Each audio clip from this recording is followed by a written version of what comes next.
नमस्कार प्रेक्षक मित्रांनो, स्वागत आहे आपले भूमी क्रिएशन चॅनलवर। चला तर आपण आजच्या कथेला सुरुवात करूया। उषाताईंनी स्वयंपाकघरात जाऊन पाहिले तर खाण्याचे सगळे डब्बे रिकामे पडले होते। शेवटी थकून भागून त्यांनी मुलाला फोन केला, बाळा तू कधी परत येणार आहेस?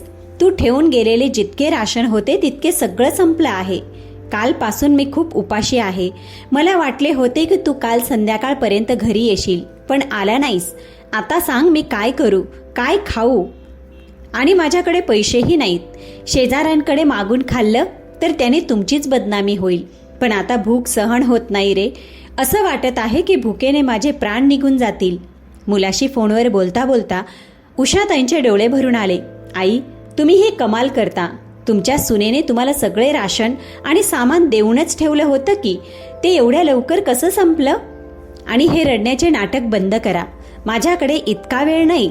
इथे माझ्या सासूबाई आणि सासऱ्यांच्या लग्नाच्या वाढदिवसाचा कार्यक्रम सुरू आहे। त्यांची काळजी मी घेतली नाही तर कोण घेणार? अजून 8 दिवसही झाले नाहीत आणि तुम्ही फोन करून माझा सगळा मूड खराब केला।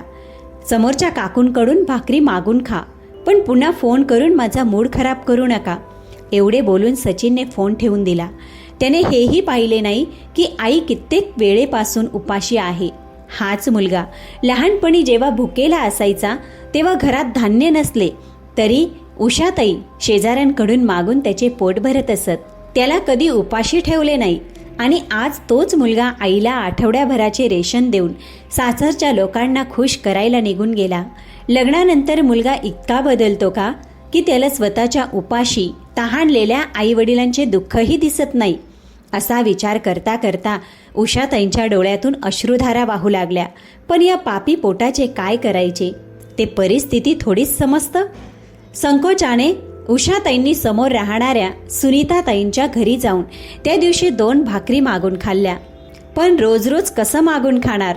त्यांनी आपल्या घराच्या बागेतून सकाळी सकाळी फुले तोडली आणि जवळच्या शहरात एका मंदिराजवळ विकायला बसल्या।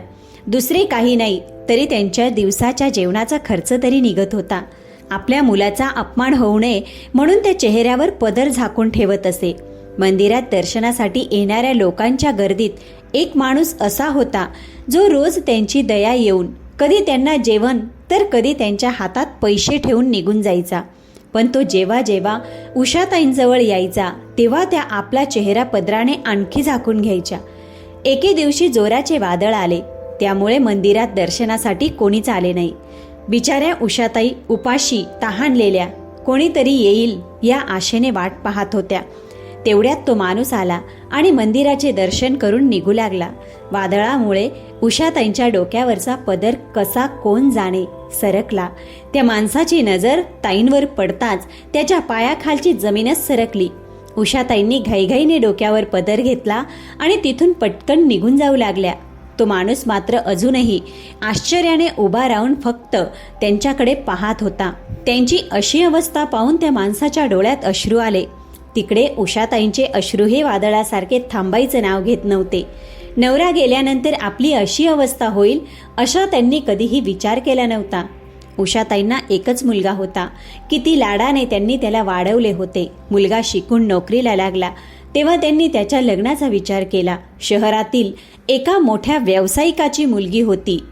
ती इंग्रजी शाळेत शिकलेली होती। दिसायला जितकी सुंदर होती तितकीच बोलण्यातही तडफदार होती। मनासारखे काम झाले नाही तर ती संपूर्ण घर डोक्यावर घ्यायची। 2 मोठ्या भावांची लाडकी आणि आई वडिलांनी अतिशय लाडाने वाढवलेली मुलगी होती। एके दिवशी मीराच्या वडिलांनी सचिनला त्याच्या घर परिवाराबद्दल विचारले तेव्हा त्याने सांगितले की त्याला एक मोठी विवाहित बहीण आहे आणि त्याची आई विधवा आहे। पत्नी आणि मुले अजून नाहीत असे सचिनने सांगितले। हे ऐकून मीराच्या वडिलांचा आनंद गगनात मावेनासा झाला। मुलीसाठी संकेत त्यांना योग्य वाटला। त्यांनी त्याला संध्याकाळी चहासाठी बोलावले। त्याला संकोच करत सचिन मीराच्या घरी गेला। एवढे अलिशान घर पाहून तो थक्क झाला। तेव्हाच मीराने सचिनला पाहिले होते। देखणा संकेत दिला। पहिल्याच नजरेत तो आवडला। तिच्या वडिलांनाही तेच हवे होते। नंतर जेव्हा मीराचे वडील सचिनच्या आईला भेटायला गेले तेव्हा त्यांचे खूप आदरातिथ्य झाले। बोलता बोलता त्यांनी सांगितले की ते आपल्या एकुलत्या एक मुलीचे लग्न सचिन सोबत करू इच्छितात। हे ऐकून सचिनची आई संकोचत म्हणाली, तुम्ही तर मोठे लोक आहात, तुमची मुलगी आमच्या घरी कशी राहील? तेवढ्यात मीराचे वडील तत्परतेने म्हणाले, तुम्ही आहात ना, ती सगळं शिकून जाईल. मग एका शुभ मुहूर्तावर मीरा सचिनची पत्नी झाली. सचिन खूप आनंदी होता. दोघे पती पत्नी 1 महिना फिरले, भरपूर खरेदी केली. त्यानंतर सचिन ऑफिसला जाऊ लागला. काही दिवसांनी मीराने आपल्या मैत्रिणींना घरी बोलवायला सुरुवात केली. कधी पत्ते खेळायची, कधी नाच गाणी करायची आणि कधी कधी दारूही प्यायची. पूजापाठ करणाऱ्या उषाताईंना सुनेचं हे वागणं अजिबात आवडलं नाही. काही दिवस गप्प राहिल्यानंतर एके दिवशी त्यांनी मीराला सांगितलं, सुनबाई, चांगल्या घरातील सून मुलींना हे सगळं शोभत नाही ग. मग काय? मीराने मोठा गोंधळच घातला. ती सचिनला म्हणाली, तुझ्या आईला सांग की माझ्या आयुष्यात ढवळाढवळ करू नका. तोपर्यंत सचिन आपल्या पत्नीला समजावून थकला होता. त्यामुळे त्याने आपल्या आईला समजावलं की त्यांनी सुनेच्या कोणत्याही कामात हस्तक्षेप करू नये आणि तिला टोकाटोकी सुद्धा करू नये. त्या दिवशी उषाताई खूप रडल्या. काळ पुढे सरकत गेला. सचिन एका मुलाचा बापही झाला. कविता ही सचिनची बहीण होती. ती बऱ्याच वर्षानंतर घरी आली. अनेक वर्षांनी मुलीला भेटून उषाताई खूप आनंद झाल्या. पण हे मीराच्या आईला अजिबात आवडलं नाही.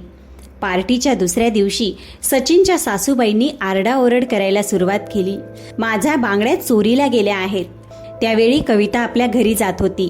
मीराने मुलाला जन्म नक्की दिला होता, पण त्याचं संगोपन आयाच्या कुशीतच केलं होतं. मीराला तिच्या पार्ट्या आणि खरेदीतून वेळच कुठे मिळत होता. निखिलचा 10वा वाढदिवस होता. सचिनने घरी खूप मोठी पार्टी ठेवली. त्याने संपूर्ण सासरच्यांना बोलावलं होतं. अशा वेळी त्याने आपल्या मोठ्या ताईलाही बोलावलं. पण मीराने त्यांची बॅग सगळ्यांसमोर उघडली. कपड्यांमध्ये आईचं कंगण पाहून ती मोठ्याने ओरडली, सचिन, बघ, तुझ्या ताईला कंगण घालायची इच्छा होती तर मागितलं असतं. चोरी करायची काय गरज होती? सचिनलाही काय झालं कुणास ठाऊक. त्याने पत्नीचं म्हणणं खरं मानलं. त्या दिवशी रडत रडत त्याची ताई तिथून निघून गेली आणि पुन्हा कधीच परत आली नाही. पण जाताना एवढंच म्हणाली, मीरा, काळाला घाबर. जो आरोप तू माझ्यावर लावला आहेस तोच एक दिवस तुझ्यावर सुद्धा येईल. एवढं बोलून ती बिचारी तेथून निघून गेली. ती पुन्हा माहेरी कधीच आली नाही. मुलीवर लागलेल्या चोरीच्या आरोपाचा धक्का सचिनच्या आईला सहन झाला नाही आणि त्यात सतत आजारी राहू लागल्या. एक दिवस सुनेने सकाळी सकाळी घरातच तमाशा केला. आता काय? तुमच्या आईमुळे मी माझ्या माहेरी जाऊ नये का? वर्षातून एकदाच मुलांना मोठी सुट्टी असते, तेव्हाही मी माहेरी जायचं नाही का? विचार करते, उन्हाळा आहे, मी तिथे गेले तर माझ्या वहिनीला किंवा माझ्या आईला स्वयंपाकात जास्त काम करावं लागेल, म्हणून उन्हाळा मी माझ्या घरीच घालवते. आता आई बाबांच्या लग्नाच्या वाढदिवसालाही जाऊ शकत नाही का? आता तर मी माझ्या आईच्या घरी नक्की जाणार आणि तूही माझ्यासोबत येशील. वारंवार मी एकटीच जाते, ते मला बरं वाटत नाही. मीरा आपल्या पती सचिनला म्हणते. सचिन म्हणाला, हे सगळं ठीक आहे, पण आईचं काय? आईला इथे एकटं सोडून जायचं का? मीरा म्हणाली, मग तुला काय हवंय? हा त्रासाचा डोंगर माझ्या माहेरी घेऊन जाऊ का? म्हणजे माझे भाऊ, बहीण आणि वहिनी यांची अब्रू जाईल. अरे, तुझ्या आईला नीट बोलताही येत नाही आणि आपण माझ्या माहेरी जाऊ तेव्हा 10 दिवस तुझी आई इथे राहील. सचिन म्हणाला, हे तरी विचार कर, आपण तिकडे गेलो तर आईच्या खाण्यापिण्याची काळजी कोण घेणार? बाजारातून सामान कोण आणून देणार? आई स्वतः स्वयंपाक कसा करणार? मीरा म्हणाली, वाह, स्वतःच्या आईसाठी किती प्रेम जागं झालंय. माझी एवढी काळजी कधी घेतली नाहीस? आणि त्यांना झालंय तरी काय? स्वतःसाठी 2 पोळ्या बनवू शकत नाही का? जेव्हा भांडी घासू शकतात, कपडे वाळत घालू शकतात, झाडू मारू शकतात, तर उभ्या उभ्या 2 पोळ्या नाही का बनवू शकत? आणि भाजी आणायची काही गरज नाही. घरात 2 किलो कांदे आणि 5 किलो बटाटे ठेवले आहेत. 10 दिवस आरामात खातील. सचिन म्हणाला, आता तुझ्या घरी जाणार आहोत तर खर्चही होईल. काही ना काही भेटवस्तू तर घेऊन जावीच लागेल. मीरा म्हणाली, तुझी बहीण येते तेव्हा तर तू असा हिशोब करत नाहीस आणि हे बघत नाहीस की माझ्या माहेरी गेल्यावर माझ्या माहेरचे आपल्यालाही कपडे आणि भेटवस्तू देतील. पाहिलं तर खरा खर्च माझ्या आईवडिलांनाच जास्त होणार आहे. त्यामुळे ज्या काही भेटवस्तू आणशील त्या चांगल्याच आण. असं म्हणून मीरा स्वयंपाकघरात निघून गेली. थोड्या वेळाने मीराचा मुलगा आपल्या आजी उषा यांच्याकडे जाऊन म्हणाला, आजी, आम्ही सगळे नानीच्या घरी जाणार आहोत, पण तुला घेऊन जाणार नाही. तू इथे एकटीच राहणार आहेस. तुला भीती तर वाटणार नाही ना, असं म्हणत तो उषाताईंची खिल्ली उडवू लागला. तिथे बसलेल्या उषाताईंच्या शेजारीनी सुनीता म्हणाल्या, उषाताई, तुमच्या सुनेने मुलाला कसले संस्कार दिले आहेत आठवतंय का? आपली मुलं शेजारी असूनही कधी एकमेकांशी अशी बोलली नाहीत. कुणीतरी बरोबरच म्हटलं आहे, प्रेम पेराल तर प्रेमच उगवेल. आजकालच्या सुना मुलांनाही तेच शिकवतात की नाणी चांगली असते आणि आजी वाईट असते. उषाताई म्हणाल्या, अगं नाही सविता, तसं नाही. हा तर मस्करी करत असेल. मुलगा आणि सून कुठेतरी जाणार असतील तर मला सांगणार नाही का? आणि गेले तर जाऊ दे. इतकी वर्ष आयुष्य काढलं तर 10 दिवस स्वतःसाठी 2 पोळ्या बनवू शकणार नाही का? थोड्या वेळाने सविता आपल्या घरी निघून गेल्या. पण उर्मिलाताईंच्या मनात नातवाचं बोलणं घोळत राहिलं. दुसऱ्या दिवशी सकाळी उषाताई स्वयंपाकघराच्या बाहेर बसल्या आणि सचिनची वाट पाहू लागल्या. मीराची नजर त्यांच्यावर पडताच म्हणाली, आहो आई, घरातील सगळी कामं झालीत का? एवढ्या निवांत का बसलात? उषाताई म्हणाल्या, सुनबाई, सचिन तयार झाला का? तो ऑफिसला जाणार आहे का? मीरा भुवया उंचावत म्हणाली, का? काही हवं होतं का? नक्की काही मागायचं असेल म्हणून मुलाबद्दल विचारत आहात. तुम्हालाही 1 मिनिट शांत बसवत नाही. अरे 2 क्षण मुलालाही निवांत जगू द्या. स्वतःचं आयुष्य जगून झालं तरी दिवसभर दुसऱ्यांच्या मागेच लागून राहिला आहात. तेवढ्यात सचिन आपल्या खोलीतून बाहेर येतो. मीरा, मला उशीर होतोय, लवकर नाश्ता वाढ. उषाताई मुलाकडे जाऊन म्हणाल्या, बाळा सचिन, वडिलांच्या पेन्शनचे पैसे काढलेस का? थोडे पैसे माझ्या हातातही दे. स्वतःचे पैसे असूनही सून आणि तुझ्यासमोर भिकाऱ्यासारखा हात पसरवणं बरं वाटत नाही रे. आणि बाळा, तुम्ही कुठं जाणार आहात? मीरा म्हणाली, पहा बरं, आम्ही अजून कार्यक्रमही ठरवला नाही आणि यांची हेरगिरी सुरू झाली. मी म्हणत होते ना, आपल्या दाराबाहेर बसून आपल्या गप्पा ऐकत असतात. बघा तुमच्या आईचे प्रकार. आणि सांगा बरं, तुम्हाला पैशांची काय गरज पडली? खाणं पिणं तर आम्ही देतोच, मग हातात पैसे कशाला हवेत? सचिन म्हणाला, आई, ही फार वाईट गोष्ट आहे. तुम्हाला लाज वाटली पाहिजे. स्वतःचा मुलगा आणि सुनेच्या गप्पा ऐकता. छी, मला तुमच्याकडून अशी अपेक्षा नव्हती. आणि पैशांच्या बाबतीत सांगायचं तर बाबांची पेन्शन आणून मी मीराच्या हातात देतो. आता घर तीच चालवते. तुम्हाला त्या पैशांचा हिशोब कशाला हवा आहे? तिच्याकडूनच पैसे आणि हिशोब दोन्ही घ्या. उषाताई म्हणाला, नाही रे बाळा, तसं काही नाही. तुला वाटतं का तुझी आई असं करेल? तुला स्वतःच्या आईवर कणभर सुद्धा विश्वास नाही. काल निखिलनेच मला सांगितलं की तो नानीच्या घरी जाणार आहे. आणि बाळा, मी कधी मंदिरात किंवा बाजारात जाते तेव्हा काही विकत घ्यावंसं किंवा दान करावंसं वाटतं, म्हणून माझ्याजवळ थोडे पैसे ठेवायचे होते. म्हणजे लोक असं म्हणणार नाहीत की स्वतःचे पैसे असूनही उषाताई मुलगा आणि सुनेकडे पैसे मागतात. सचिन विषय बदलत म्हणाला, ठीक आहे, तो लहान मुलगा आहे म्हणून बोलून गेला असेल. पण तुमचं वय झालंय, मग तुम्ही हेरगिरी का करता? आणि मंदिरात जाऊन प्रत्येक वेळी दान द्यायचंच असं कोणी सांगितलंय? इथे डब्यात थोडं चिल्लर असते, त्यातून 1-2 रुपये घेऊन जा. उषाताई म्हणाल्या, ठीक आहे बाळा, पैशांचा विषय सोडते. पण बाळा, मी 10 दिवस एकटी कशी राहू? मीरा रागाने स्वयंपाकघराबाहेर आली आणि म्हणाली, तुम्हाला काय हवंय? आयुष्यभर तुमचीच सेवा करत बसू? आजपर्यंत तुम्ही आमच्यासाठी काय केलं?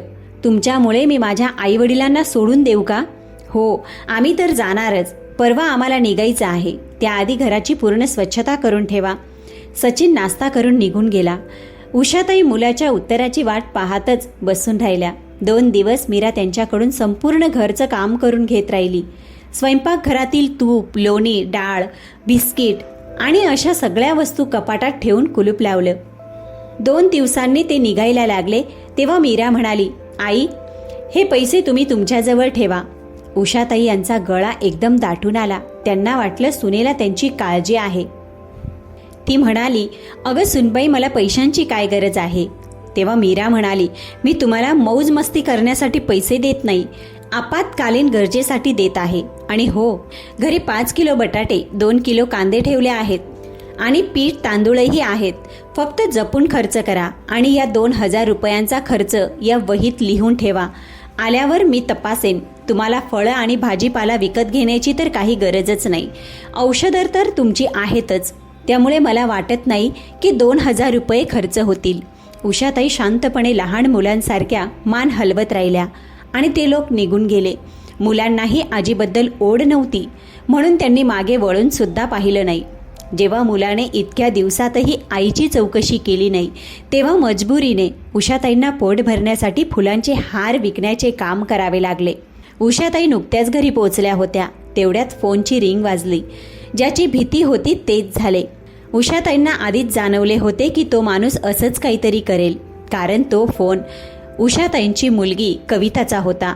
हॅलो आई, कशी आहेस? उषाताईंचा गळा दाटून आला आणि त्या म्हणाल्या, बाळा, तुझा भाऊ संपूर्ण कुटुंबासह सासरी गेला आहे. मी इथे एकटी आहे. कविता म्हणाली, आई, तुम्ही एकट्या कशा राहता? तुमचा हातही थरथरतो. मग तुम्ही जेवण कसं बनवणार? उषाताई म्हणाल्या, काय करू बाळा, कामवाली तर येत नाही. गेली 2 वर्ष घरची कामं मी आणि तुझी वहिनीच पाहत आहोत. भाजी ती स्वतः बनवते आणि बाकीचं सगळं काम मीच करते. स्वतःसाठी 2 पोळ्या तर बनवूच शकेन. तू माझी काळजी करू नकोस. एवढं बोलून त्यांनी फोन ठेवला. दुसऱ्या दिवशी सकाळी 10 वाजता दारावर टकटक झाली.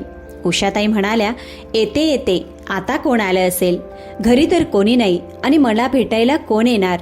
उषाताईंनी दार उघडताच समोर कविताला पाहून त्यांच्या डोळ्यात पाणी आलं. बाळा कविता, तू? अरे, मुलंही आली आहेत.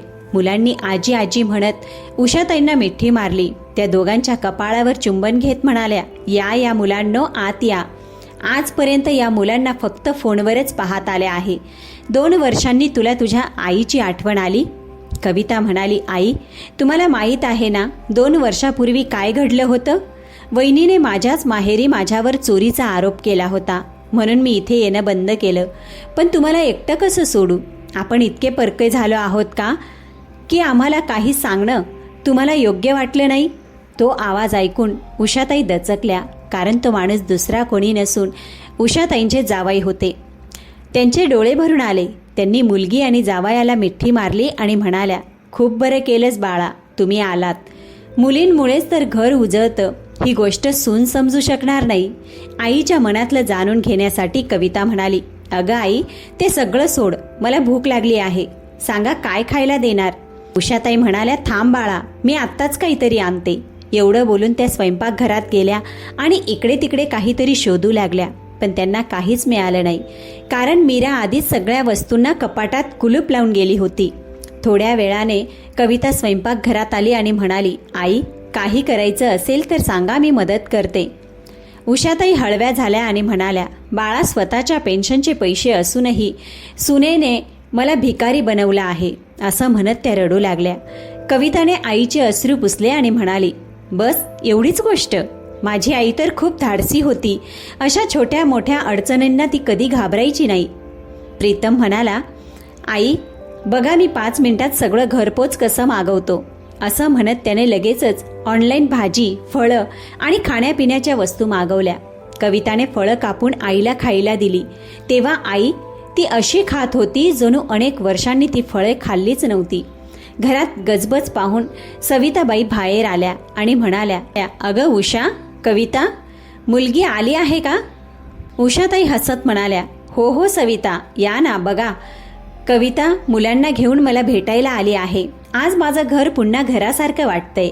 सविता म्हणाल्या, मुलीच आईचं दुःख समजू शकते. बघा, तुमची सून असूनही आजपर्यंत या घरात मला पाणीसुद्धा विचारलं नव्हतं आणि आज मुलगी चहा करून पाजत आहे. कविता आश्चर्याने त्यांच्याकडे पाहू लागली. तेव्हा सुनीताताई म्हणाल्या, बाळा, एकतर तुझ्या आईला न्याय मिळवून दे किंवा त्यांना इथून घेऊन जा. बिचारीची अवस्था खूप वाईट असते. सगळी पेन्शन सून घेते आणि तुझा भाऊही काही बोलत नाही. बरं झालं मी माझ्या पेन्शनचे पैसे स्वतःजवळ ठेवले. मुलगा सून रागावून घर सोडून गेले. मी एकटी राहते पण स्वाभिमानाने जगते. आता एकटीच मेली तरी मला काही दुःख होणार नाही. एके दिवशी मीराचा फोन आला, आई, मी येण्यापूर्वी घराची साफसफाई करून ठेवा आणि हो, उगाच पैसे खर्च करू नका. तसंही म्हातारपणाचं शरीर आहे, किती खाणार? आणि तुमच्या मागे हा गोंधळ कसला चालला आहे? घरात कोणाला बोलावलं आहे का?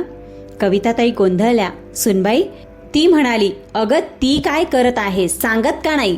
तेवढ्यात कविता पुढे आली आणि म्हणाली, आई, मला दे. वहिनी, मी आले आहे. मी माझ्या आईला भेटायला येऊ शकत नाही का? मीरा आश्चर्याने म्हणाली, अच्छा, म्हणजे आमच्या पाठीमागे हे सगळं चाललं आहे. तुला कोणी बोलावलं होतं? तू तर 2 वर्षापूर्वी रागावून गेली होतीस, मग माझ्या घरात कशी आलीस? कविता म्हणाली, तुझं घर? हे घर माझंही आहे, आणि जर मी रागावून गेले होते तर मी तुमच्यावरच रागावले होते, स्वतःच्या आईवर नाही.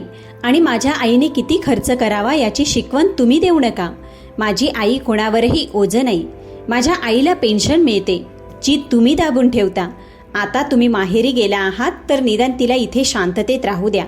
इतकं बोलून फोन ठेवला. मीरा संकेतला त्याच्या बहीण आणि आई विरुद्ध भडकवू लागली. उषाताई भीतीने खूप घाबरल्या. त्या म्हणाल्या, बघ बाळा, तो येऊन खूप गोंधळ घालेल. कविता म्हणाली, आई, घाबरतेस कशाला? हे घर तुमचं आहे. तुम्ही विसरत आहात की हे बाबांनी बांधलं होतं आणि ते तुमच्या नावावर आहे. आई, आज तुम्हाला ठरवावंच लागेल की तुम्हाला तुमचं म्हातारपण कसं घालवायचं आहे. स्वतःचे पैसे असूनही सून आणि मुलासमोर हात पसरवायचे आहेत का, की उरलेलं आयुष्य सन्मानाने जगायचं आहे? मुलीच्या या शब्दांनी कविताताईंना खूप धीर आला. उषाताईंनी आपल्या पतीच्या जुन्या मित्राला, जो वकील होता, त्याला बोलावलं. त्यांनी सगळी घटना सांगितली आणि घराची नवीन कागदपत्र तयार करून घेतली, ज्यामध्ये नामनिर्देशित म्हणून उषाताईंनी आपल्या मुलीचं नाव दिलं होतं. दुसऱ्याच दिवशी मीरा आपल्या कुटुंबासह घाईघाईने परत आली. येताच ती आपल्या नंदेशी भांडू लागली. भाऊ सुद्धा तिच्या मागून बोलू लागला. तेव्हा कविता म्हणाली, मला वाटायचं मी परकी आहे, पण तुम्ही तरी तुमच्या आईचं दुःख समजून घ्याल, पण तुम्हीही व्यर्थ निघालात. सचिन म्हणाला, बरं होईल, तू तुझं सामान, तुझी मुलं घे आणि तुझ्या घरी परत निघून जा. कविता हसून म्हणाली, घर? हे घर माझं सुद्धा आहे. शेवटी मीही या घरात हिस्सेदार आहे. वेगळी गोष्ट म्हणजे आजपर्यंत मी माझा हिस्सा मागायला आले नाही. मीरा रागाने आपल्या नंदेकडे धावली. तेव्हा उषाताई म्हणाल्या, खबरदार, माझ्या मुलीकडे किंवा तिच्या मुलाकडे एक पाऊलही पुढे टाकलंस तर माझ्यापेक्षा वाईट कोणी नसेल. मीरा म्हणाली, असं दिसतंय की एका आठवड्यात मुलगी जावयाने तुला खाऊ पिऊ घालून खूप ताकद दिली आहे. तेवढ्यात मीराचा मुलगा द्राक्ष खात बाहेर आला. बघ ना मम्मी, आत्यानं किती सगळ्या वस्तू आणून ठेवल्या आहेत.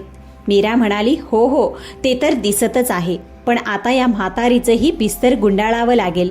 माझ्या घरातून बाहेर निघ. उषाताईंच्या सहनशीलतेचा बांध फुटला आणि त्यांनी मीराच्या गालावर जोरदार चापट मारली. बेशरम, ना तुला शिष्टाचार आहे, ना तू तुझ्या मुलांना संस्कार देत आहेस. कोणाशी कसं बोलायचं हे बहुतेक तुझ्या आई वडिलांनी तुला शिकवलंच नाही. आणि हे घर माझं आहे, त्यामुळे माझी मुलगी या घरातून कुठेही जाणार नाही. सचिन म्हणाला, आई, तुमचं डोकं फिरलं आहे का? तुम्ही माझ्या बायकोवर हात कसा उचलू शकता? उषाताईंनी मुलालाही दुसरी चापट मारली आणि म्हणाला, तूही ह्याच लायकीचा आहेस. तुझं कुटुंब घे आणि माझ्या घरातून निघून जा. सचिन म्हणाला, तुम्ही आम्हाला घरातून काढू शकत नाही. तेवढ्यात वकील आले आणि म्हणाले, काढू शकतात सचिन, कारण हे घर तुझ्या आईच्या नावावर आहे आणि तुम्ही लोक त्यांच्या पेन्शनचे पैसेही ठेवून घेत आहात. हा तर सरळ अन्याय आहे. सचिन आश्चर्यचकित झाला. वकील साहेबांनी न्यायालयाचे कागद त्याच्या हातात दिले आणि म्हणाले, 2 दिवसांच्या आत तुम्हाला हे घर रिकामं करावं लागेल आणि आजपर्यंत तुम्ही त्यांच्या पेन्शनमधून जेवढे पैसे खर्च केले आहेत ते उषा वहिनींना परत करावे लागतील, नाहीतर तुरुंगाची हवा खावी लागेल. विचार करा, तुम्हाला काय हवं आहे.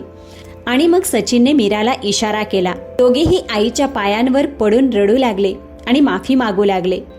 उषाताई म्हणाल्या, हे मगरमच्छाचे अश्रू दुसऱ्या कोणाला दाखवा. तुमच्या प्रत्येक नसानसाशी मी परिचित आहे. कविता बरोबर म्हणते. मी आजपर्यंत स्वतःसाठी कधीच आवाज उठवला नाही. त्यामुळे स्वतःचे पैसे असूनही तुम्ही मला भिकाऱ्यासारखं आयुष्य जगायला भाग पाडलं. माझ्या घरातून निघून जा. मला तुमचं तोंडही पाहायचं नाही. उषाताई मुलीचा आधार घेऊन आपल्या खोलीत गेल्या. 2 दिवसांनी सचिन ते घर सोडून निघून गेला. आता उषाताई त्या घरात एकट्या राहू लागल्या. कविताला आईची काळजी वाटू लागली. तिने आईला बरोबर सोबत चल असं सांगितलं, पण उषाताईंनी नकार दिला. कविताने यावर एक उपाय काढला. घराच्या वरच्या भागात 2 भाडेकरू ठेवले आणि आईसाठी 2 कामवाली ठेवल्या. त्या दिवसभर काम करत आणि रात्री त्यांच्या सोबतच राहत. आता कविता रोज आईशी बोलायची आणि 2-3 महिन्यातून एकदा भेट द्यायची. उषाताई आता आपल्या इच्छेनुसार सर्वत्र दानधर्म करत. आणि सविता ताईंसोबत इकडे तिकडे फिरायला जात. त्यामुळे त्यांचा वेळही चांगला जायचा. मुलाशी तर त्यांनी नातंच तोडलं होतं. त्यामुळे त्यांचं मनही शांत राहत होतं आणि त्या आणखी काय करू शकल्या असत्या. काळ पुढे सरकत गेला. मीराचा मुलगा तरुण झाला. मीराने आपल्या मुलाचं लग्न स्वतःसारख्याच श्रीमंत घरातील रेवा नावाच्या मुलीशी लावून दिलं.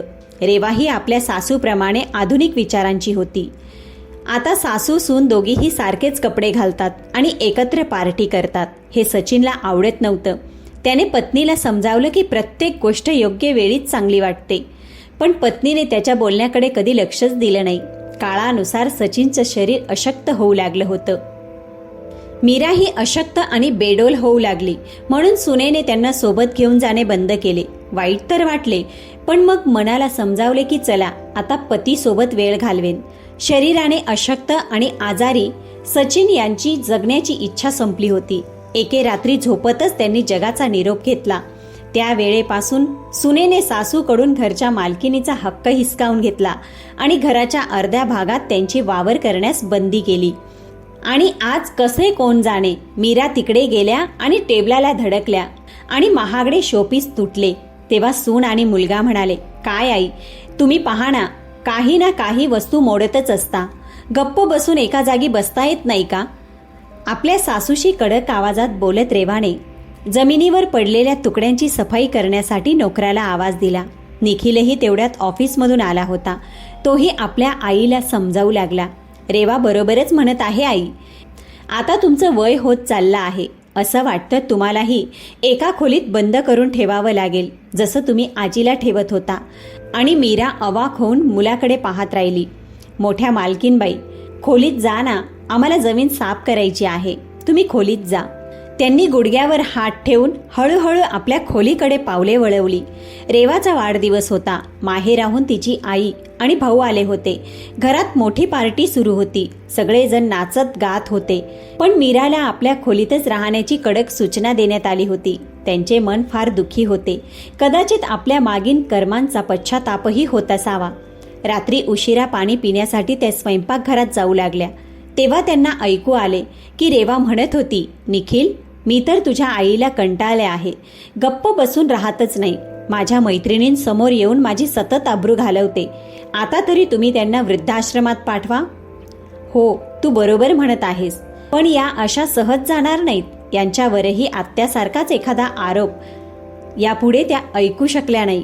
नंदेसोबत केलेले आपले कुकर्म त्यांना आठवले. हे देवा, आता एवढंच बाकी राहिलं आहे. अशा अपमानाने जगण्यापेक्षा मी स्वतःच निघून गेलेलं बरं. आपलं सामान घेऊन सकाळी त्या निघू लागल्या. तेव्हा त्यांचा पाय टेबलाला लागला आणि त्यांची हँडबॅग खाली पडून उघडली. त्यांच्या कंगव्याजवळ आणि पावडरमध्ये रेवाच्या आईचा नेकलेस चमकत होता. रेवा ओरडत म्हणाली, आई, माझ्या आईचा नेकलेस चोरण्याची काय गरज होती? मागितला असता तरी मी दिला असता. मीरा अवाक झाली की हे कसं झालं. अखेर काळाने त्यांच्यावरही चोरीचा आरोप लावलाच, जो अनेक वर्षापूर्वी त्यांनी आपल्या नंदेवर लावला होता. खरं तर पार्टीच्या गडबडीचा फायदा घेऊन रेवाच्या आईनेच दिवसा नोकराकडून हे काम करवून घेतले होते. मीरा चोरीच्या आरोपाचा धक्का सहन करू शकली नाही. त्या मोठ्याने हसू लागल्या. हो हो, चोरी? हो, मी चोरी केली आहे, असं म्हणत त्या मोठ्याने हसू लागल्या आणि बेशुद्ध पडल्या. डॉक्टरांनी सांगितले की धक्क्यामुळे मीराचे मानसिक संतुलन बिघडले आहे. पण घाबरू नका, हळूहळू सगळं ठीक होईल. अनेकदा आपण विचार न करता एखाद्यावर खोटा आरोप करतो. त्या व्यक्तीवर त्याचा काय परिणाम होतो याचा आपण विचारही करत नाही. पण जेव्हा त्या व्यक्तीच्या अंतःकरणातून हाय निघते तेव्हा त्याचे परिणाम फार मोठे असतात, जसे मीरासोबत झाले. म्हणून कोणावरही दोषारोप करण्यापूर्वी आपण एकदा तरी नक्की विचार केला पाहिजे. तर प्रेक्षक मित्रांनो, आजची कथा तुम्हाला कशी वाटली आणि शेवटी मीराबरोबर जे घडले ते बरोबर होते का? उषाताईंबरोबर देवाने जो न्याय केला तो योग्य होता का? प्रेक्षक मित्रांनो, कथा आवडली असेल तर लाईक अवश्य करा. चला तर भेटूया पुढच्या कथेसोबत.